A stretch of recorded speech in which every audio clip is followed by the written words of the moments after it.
Hadirin hadirat yang dirahmati oleh Allah Subhanahu wa taala. Ada 3 ibadah hati yang disebut oleh para ulama dengan arkan al-ibadat al-qalbiyah, rukun ibadah hati.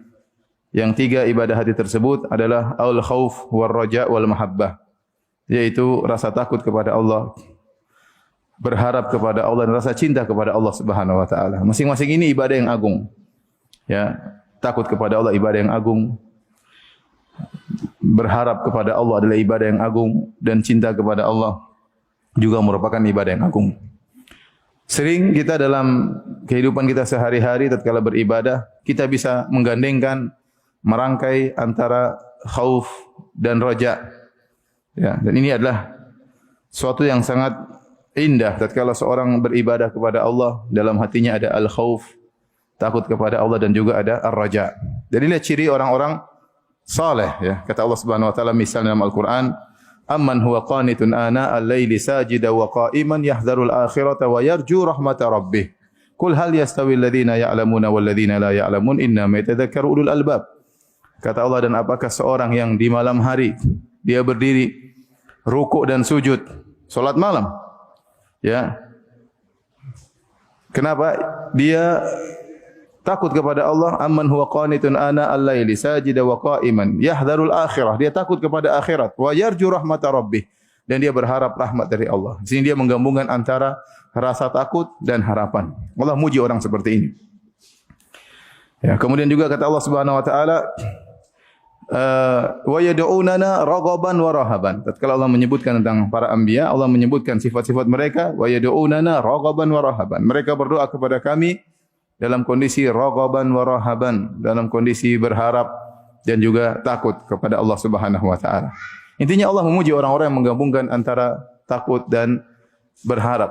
Dan kita bisa sering seperti itu. Berapa sering kita salat, kemudian kita berdoa, kita khawatir doa kita tidak diterima, tapi kita berharap agar doa kita diterima. Kalau kita berhaji, kita sangat melepaskan harapan kita kepada Allah Subhanahu wa taala, tapi ada kekhawatiran jangan-jangan haji kita tidak mabrur, dan sering dalam benak kita seperti itu. Dan ini adalah suatu keindahan dalam ibadah. Tetapi lebih indah lagi kalau kita masukkan dalam hati kita ada mahabbah, cinta kepada Allah Subhanahu wa taala.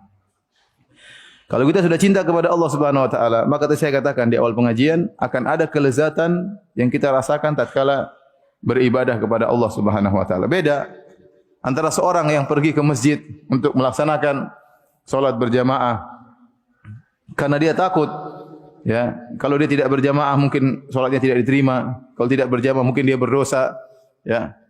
Dengan dia berharap dengan saya berjamaah maka pahala salat saya 27 kali lipat. Ini bagus. Ya, tetapi dia seakan-akan masih ada beban tatkala melangkahkan kakinya menuju salat berjamaah. Tetapi beda tatkala dalam hatinya rasa cinta, ingin salat. Ingin merasakan kelezatan sujud di masjid, bermunajat kepada Rabbul Alamin. Maka langkah kaki dia menuju ke masjid lain rasanya, ya. Makanya di antara 7 golongan yang Allah Subhanahu wa taala naungi pada hari kiamat, kata Nabi sallallahu alaihi wasallam, rajulun qalbuhu mu'allaqun bil masajid. Seorang yang hatinya rindu untuk ke masjid. Kenapa? Dalam hatinya ada cinta kepada Allah Subhanahu wa taala, ya. Jadi orang kalau sudah, ya, dalam hatinya ada cinta kepada Allah, maka dia akan merasakan ibadahnya berbeda. Hadirin dan hadirat yang dirahmati oleh Allah Subhanahu wa taala, oleh karenanya tatkala kita beribadah kita bukan cuma ada khauf dan raja, tetapi kita masukkan dalam hati kita juga mahabbatullah, cinta kepada Allah Subhanahu wa taala.